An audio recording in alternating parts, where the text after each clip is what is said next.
Welcome to That Entrepreneur Life, a podcast about entrepreneurship that takes you from idea to launch and beyond. Each week, your hosts, Andrew Lees and Clint McPherson, discuss different business topics aimed at adding value to any entrepreneur's journey.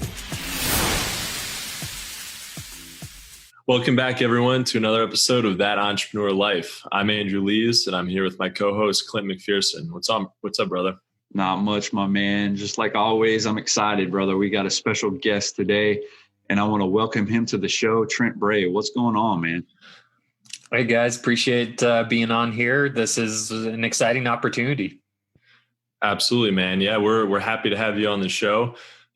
Before we kind of get into everything and ask you a few questions and just discuss entrepreneurship, we'd love to just have you, introduce yourself real quick and tell us a little bit about yourself.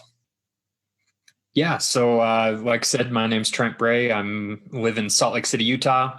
Been married for 12 years now to a beautiful woman that has helped me bring 3 children into the world that I love dearly. And I love business, have been involved in it pretty much my whole life. Awesome. Love it, man. Sounds like a great balance. Yeah, for sure. My thing is, man, Trent, getting an interview with you, man, and being on your show recently, you can tell you're a genuine dude. And so it's a pleasure and honor to have you on, man. But with all that said in your introduction, man, can you take us back to where your entrepreneurial journey started and what it is about entrepreneurship that you're actually passionate about?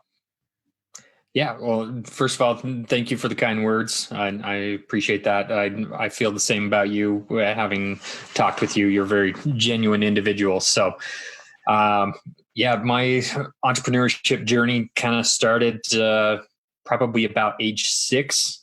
I don't know the exact time frame, but I was really big into baseball cards. And so I collected baseball cards, ended up, getting duplicates and, some of the more rare cards. I had multiples of them. So I go down to the local park, lay out a blanket, have some cards out there and sell them to people and, fund more baseball cards, but it's expanded from there. And where I really feel like my entrepreneurial journey began is at age 14. I looked at websites and I was like, there's a lot of opportunity here.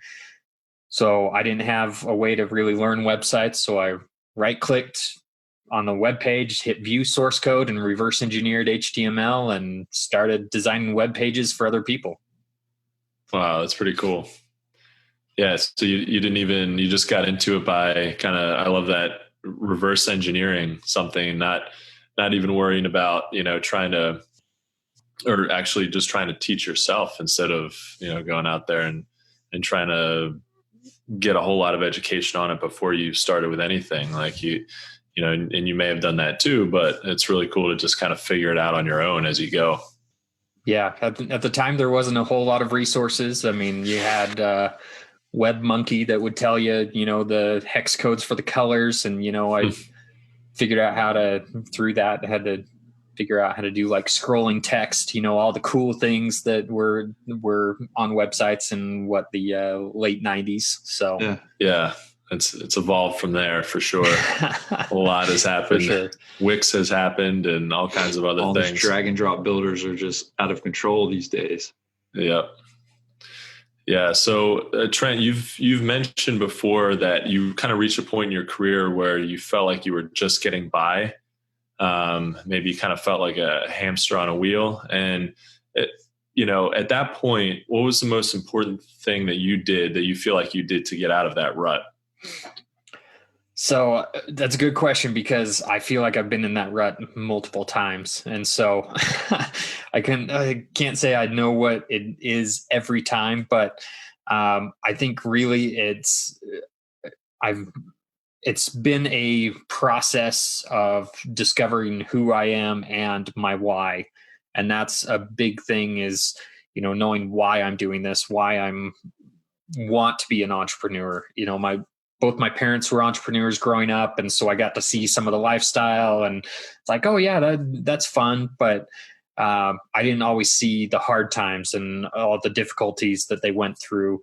And so when those difficulties showed up, it was easy for me to be like, oh, this isn't the right business for me, because, my parents, I saw them, I'm the youngest. And so I saw them at their most successful in their entrepreneurial journey. And so it was like, oh, it shouldn't be this hard, and this just isn't the right thing. And I'd give up on the project. And through a lot of personal development over the years, I've realized that, that's just a test. You've got to keep going. You've got to keep trying. And my latest company I've been working on, it's been 3 years of nonstop trial. So I'm hoping that I come out stronger the other side.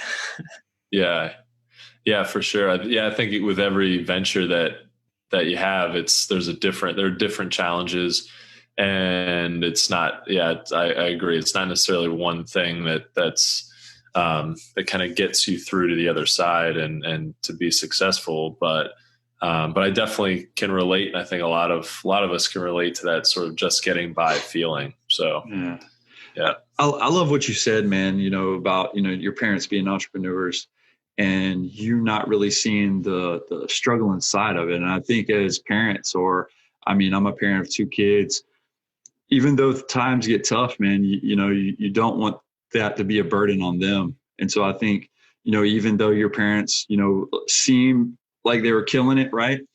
I'm sure they had their ups and downs and their highs and lows. And I'm sure at the time it's almost like when you're a parent, you kind of take it upon your shoulders to embrace the suck and not let that be a toxic thing that trickles down into your life. Because if it does, and you can't find that good family work-life balance, and they can start deteriorating some relationships, right?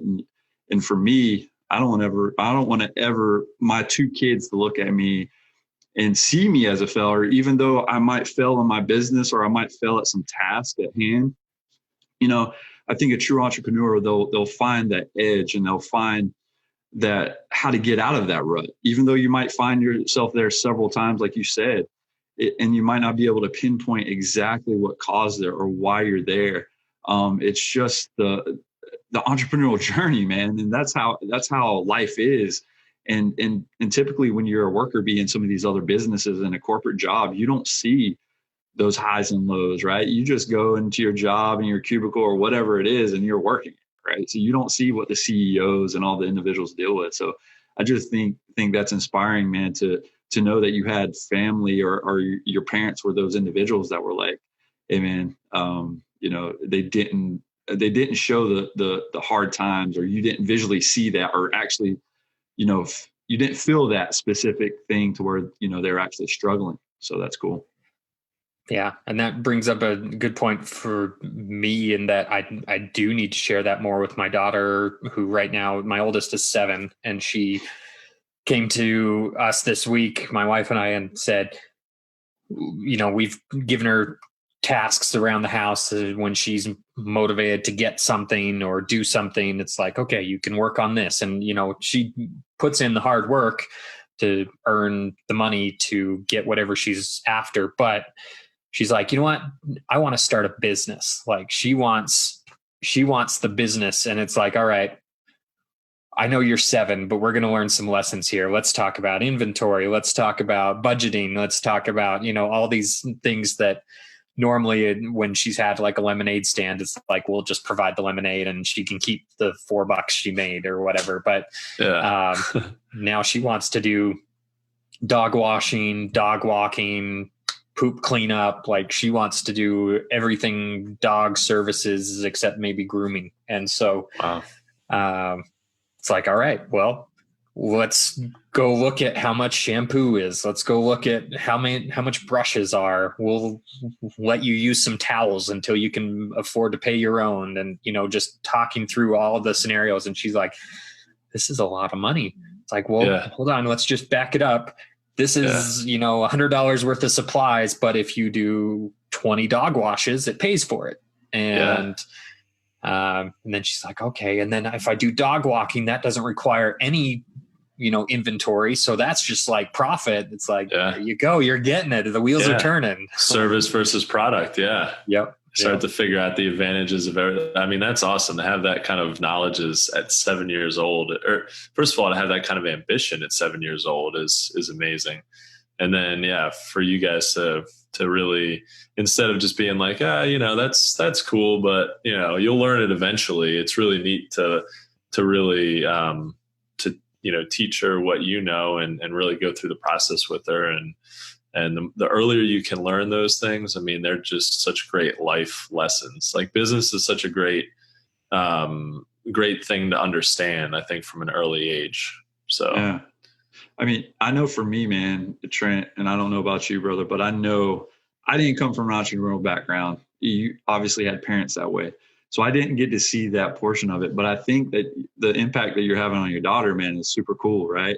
Like she's seeing that you're out there hustling, right? Or out there making it happen and trying to provide for the family. And just knowing that at 7 years old, I have a 7-year-old too, man.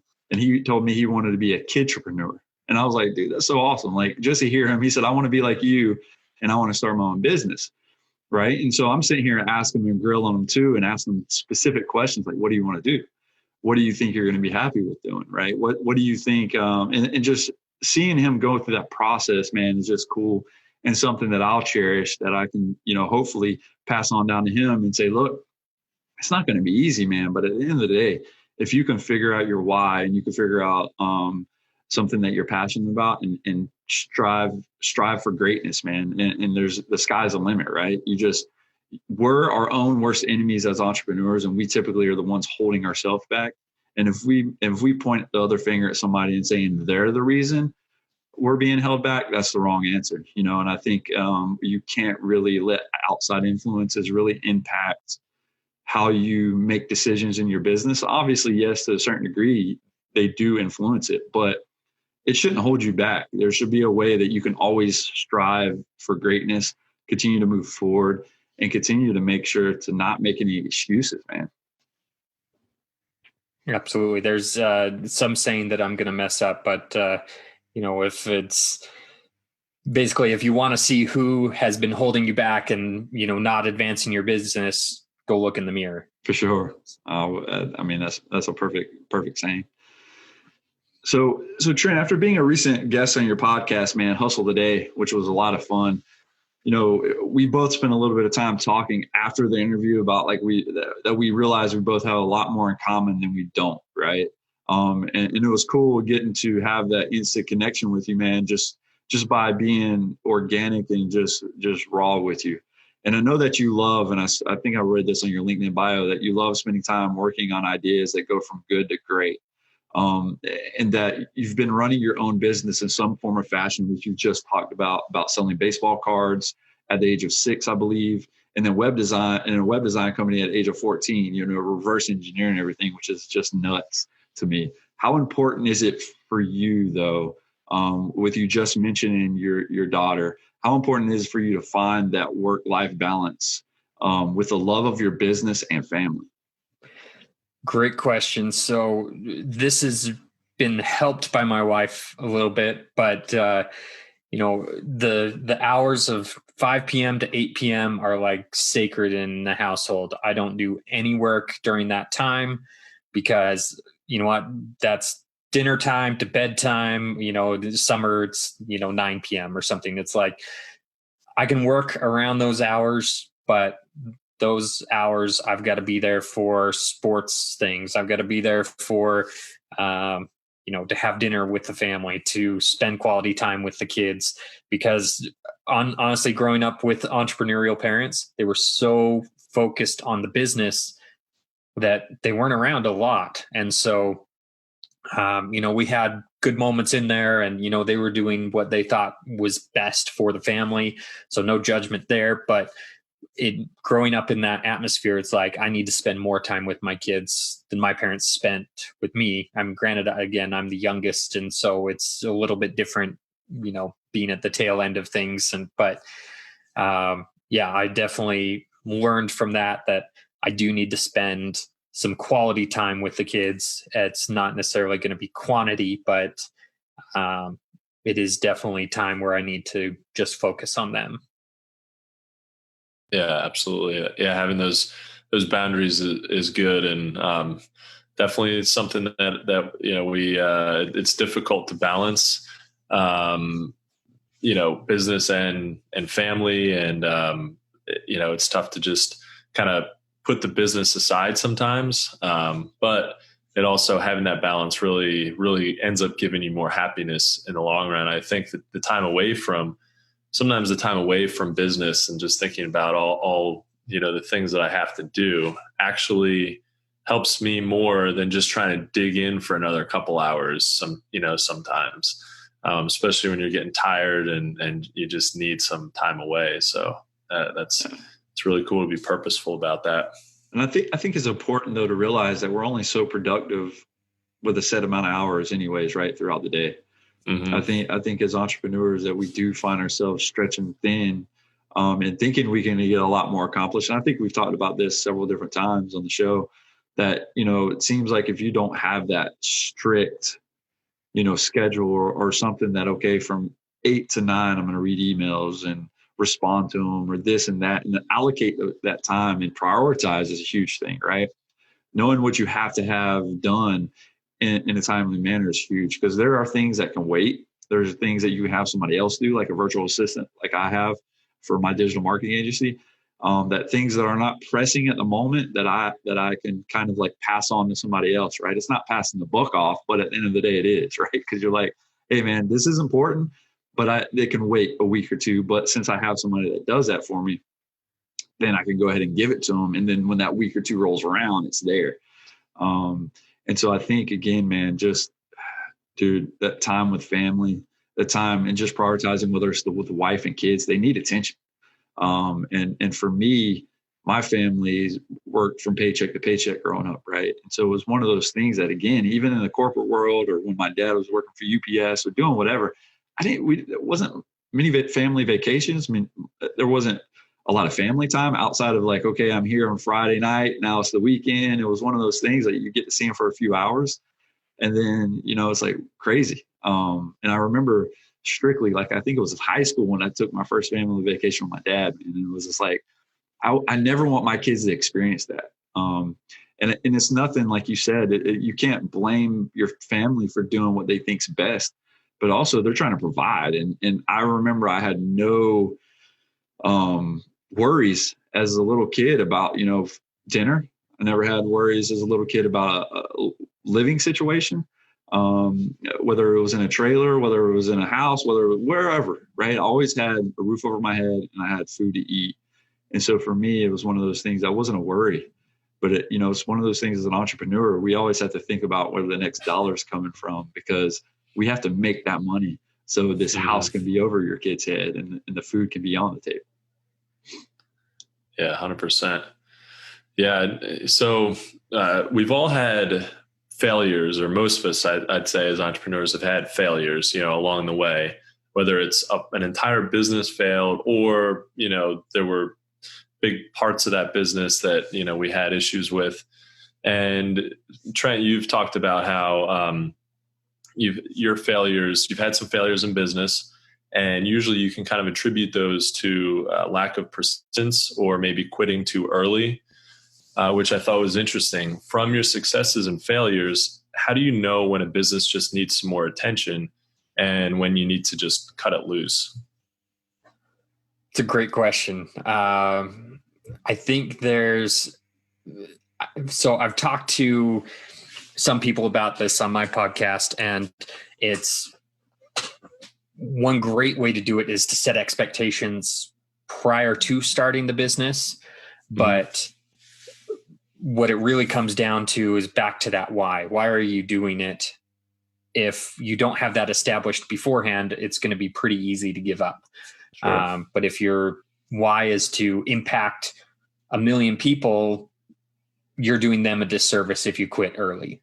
But if it's just to make some money so you can get this next thing, well, then it's not going to be a lasting thing anyway. If your why is centered around money without a deeper cause behind it, then if you reach a stumbling block, then that may not be the case. That may not be the business for you. Right. Yeah. It makes it a lot more difficult to keep going when you don't really know if it, like you said, if it's only about money.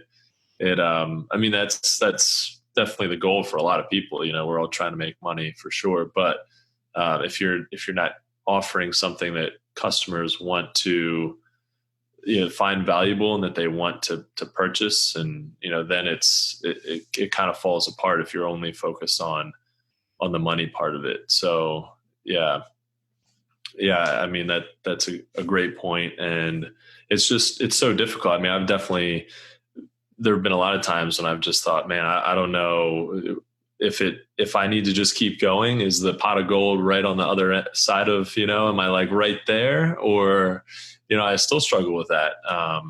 Especially in one of my businesses, a product-based business, and, it's doing well, but it's not where I want it to be. And I don't know if it can. Every day I feel more and more confident that it can. But it's been a matter of there's been many times when my business partner and I have just about called it quits. If we run into something like a manufacturing roadblock, we just can't get things made. It's like, well, if we can't make it, we can't sell it. So this could be it, but then it's just something happens that we just decide to keep pressing on. And we're like, no, we've got customers. People are willing to pay money for our product. So we've got to there's something there. We don't know we don't know what our total market potential is. And so that's what we have to, figure out.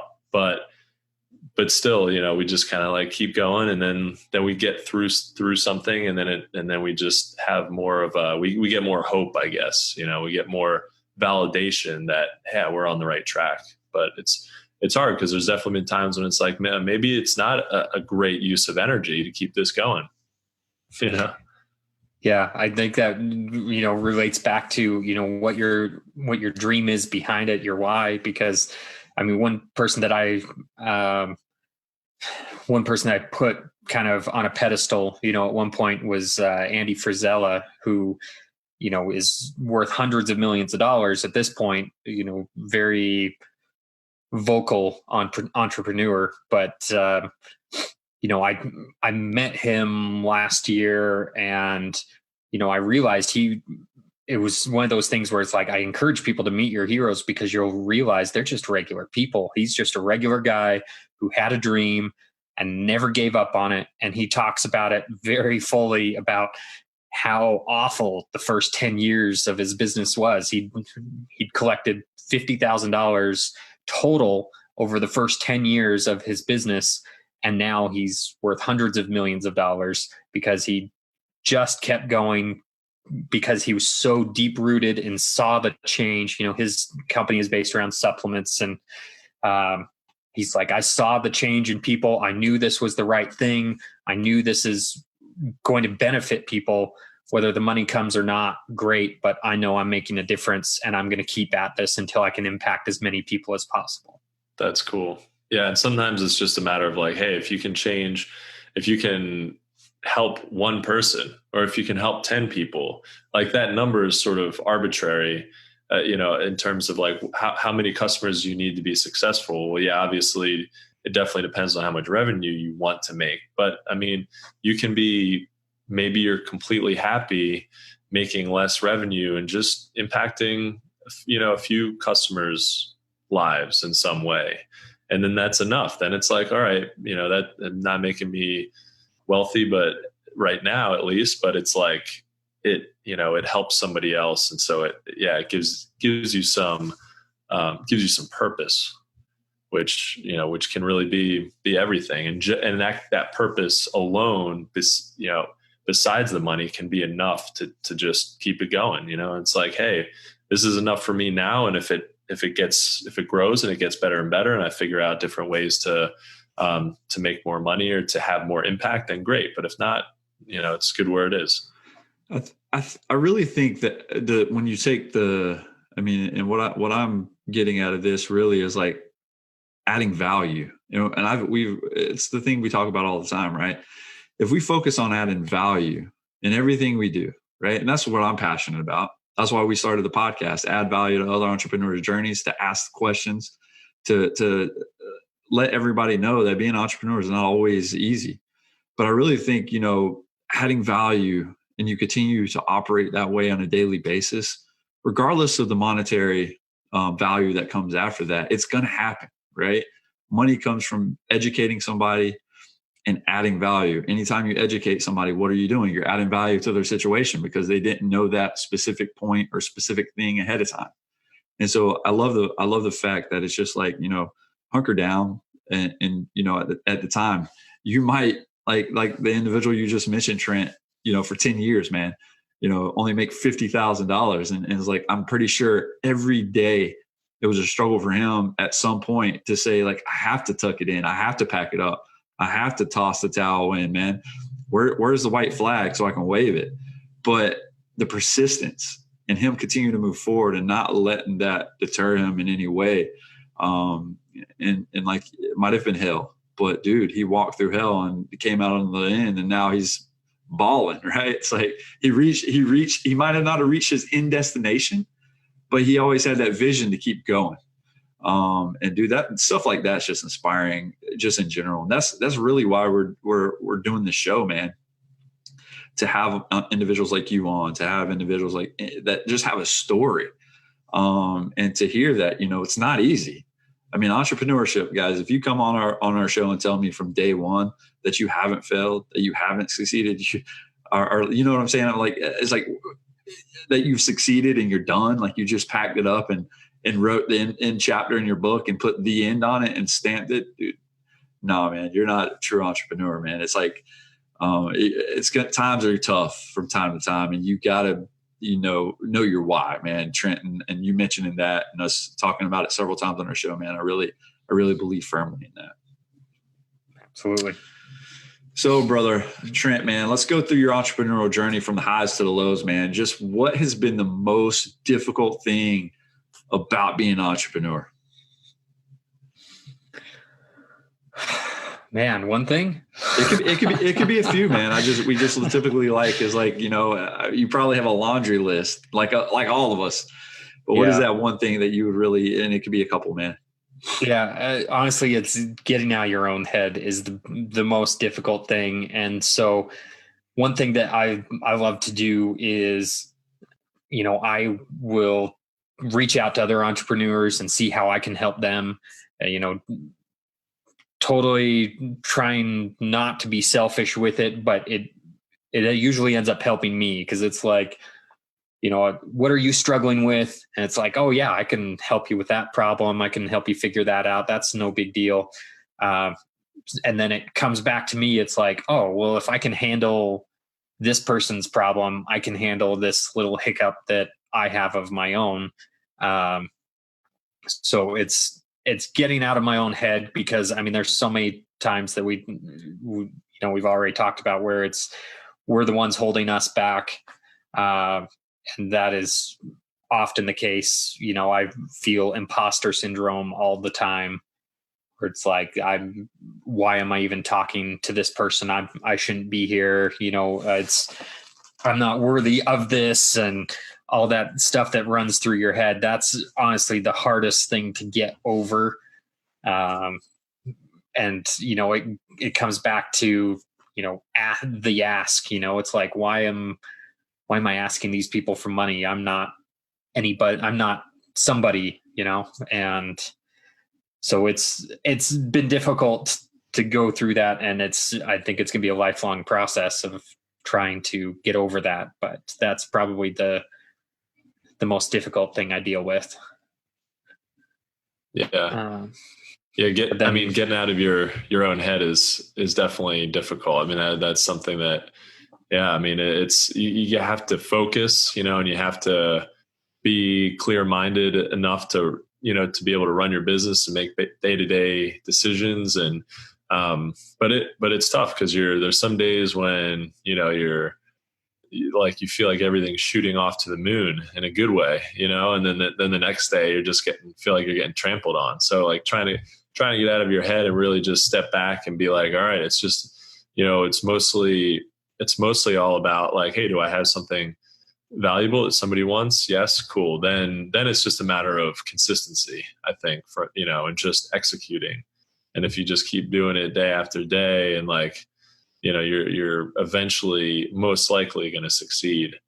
And yeah, the imposter syndrome thing, Clint and I have talked about that before, but it's tough. I'm sure there's like billionaires who feel imposter syndrome. They just get into a new market or something with a new business or whatever. And they just feel like, I don't know anything about this. I built $1 billion business doing X, Y, Z, but I know nothing about this thing over here. So like, what qualifies me to know about this? But then you just kind of realize, okay, if I did it before, I can do it again.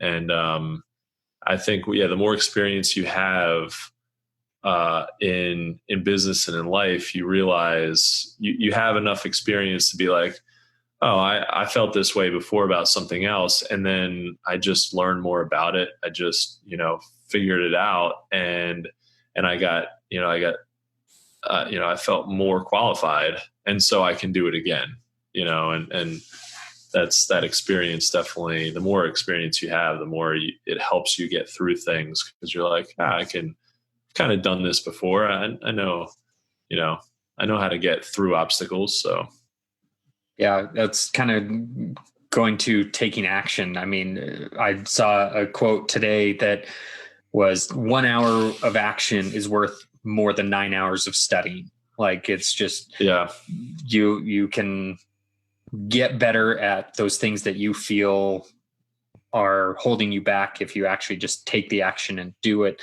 and work at it. And, going back to, helping other people and providing value, I usually find the days I'm most productive and get the most done is the days I'm helping other people, because it helps me feel like, all right, I can take this on. I can take this challenge on. Yeah. So it's been really beneficial for me to do that. Yeah. Yeah. It's interesting. Sometimes helping other people really does it kind of helps put everything in perspective too. Cause like you said before, it's like, oh, if I can help this person, I can help myself with whatever's going on. So yeah, it's very cool. Well, Trent, it's been awesome talking to you. And but before we wrap up the episode, could you share with us one piece of advice that you'd offer our listeners, to help them get through their entrepreneurial journey? Yeah, could be a couple too. Yeah. I don't want to hit too much on, find your why, but that's something I encourage a lot of people to go through and discover about themselves. What is it that really motivates them? Because that's what you need to get through the hard times, because hard times will come. There's so many trials in business, but you need to know why you're doing it and what it is that motivates you. If you want, a Lamborghini, why is it that you want the Lamborghini? Is it because you just, want to have that image, or is there something else behind it? I want to have a giant house. Well, is it because I want to have those circumstances for my kids, or is it, again, just to flex on Instagram or something? It's, you got to figure out what it is that you really are passionate about and why you're doing it to get you through those hard times, because hard times will come. Love it, man. I love it for sure. Well, guys, I think that's a wrap for this episode. From the both of us, Trent, we want to thank you, brother, for taking the time out of your day to join us and adding value to what we're doing on our podcast. Thank you. I appreciate, being on here. Hopefully somebody gets something out of this, but I appreciate the opportunity. Absolutely. Yeah. Thanks, Trent. It's been awesome having you on. Well, guys, thank you so much for listening to That Entrepreneur Life. To learn more about what Trent is working on, check out TrentVBray.com. If you like what you heard today, make sure to subscribe to our podcast on iTunes or any other major podcast directory. You can also find us on all the socials and on our website at thatentrepreneurlife.com. And with that said, guys, we also want to quickly give a special shout out to our family and friends, like always, to include all of our listeners, followers, and subscribers. If you find value in our show, please consider making a donation. Even just a few dollars helps us keep things moving along and helps bring value to your entrepreneurial journey. Thanks for continuing to support what we do as entrepreneurs. And don't forget, guys, to join us next week for another episode of That Entrepreneur Life. Thanks for listening to That Entrepreneur Life podcast. Be sure to visit thatentrepreneurlife.com to join the conversation, access our show notes, and discover our fantastic bonus content. Don't forget to join us next week for another episode as we continue to add value. Until next time.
don't forget to join us next week for another episode of That Entrepreneurial Life.